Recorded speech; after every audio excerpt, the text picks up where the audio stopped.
আনুষ্ঠানিক প্রাথমিকভাবে ছাত্ররা যেন উৎসাহিত হইতে পারে, অভিভাবকরা আস্থা রাখতে পারে, এই জন্য কিছু বই সামনে নিয়ে আসা হয়েছে। এই নতুন বই না, নতুন জীবন, নতুন গতি, নতুন বছর। আমরা খুশি না বেজার? খুশি। আল্লাহ তাআলা যেন এই বছরটা অতীতের সকল সংকট জঞ্জাট থেকে, পেরেশানির থেকে আল্লাহ আমাদেরকে মুক্তি দিয়ে আগামী দিনগুলি আল্লাহ যেন আমাদের পথ চলা সহজ করে দেন। দেওয়ান টেকনিক্যাল স্কুল অ্যান্ড কলেজ, এই নামের মধ্যেই আলাদা একটা গতি আছে নাকি? আজকে দেওয়ান টেকনিক্যাল স্কুল অ্যান্ড কলেজ আগামী দিনে আমি মনে করি এইটা একটা কারিগরি বিশ্ববিদ্যালয়ে পরিণত হবে। তোমরা হবে সেই বিশ্ববিদ্যালয়ের প্রথম ছাত্র।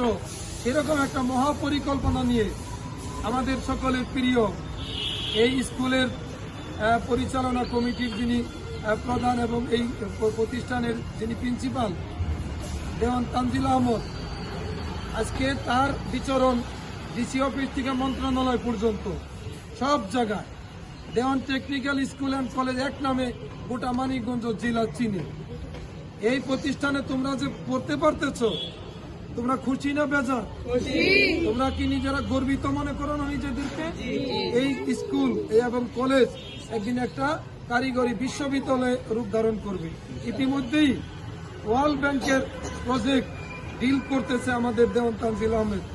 সুতরাং এই প্রতিষ্ঠান এগিয়ে যাবে, তোমরা এগিয়ে যাবে। একসময় তোমরা এই বিশ্বকে নেতৃত্ব দেবে। যেমন আমাদের দেশের হাফেজরা এখন আন্তর্জাতিক প্রতিযোগিতায়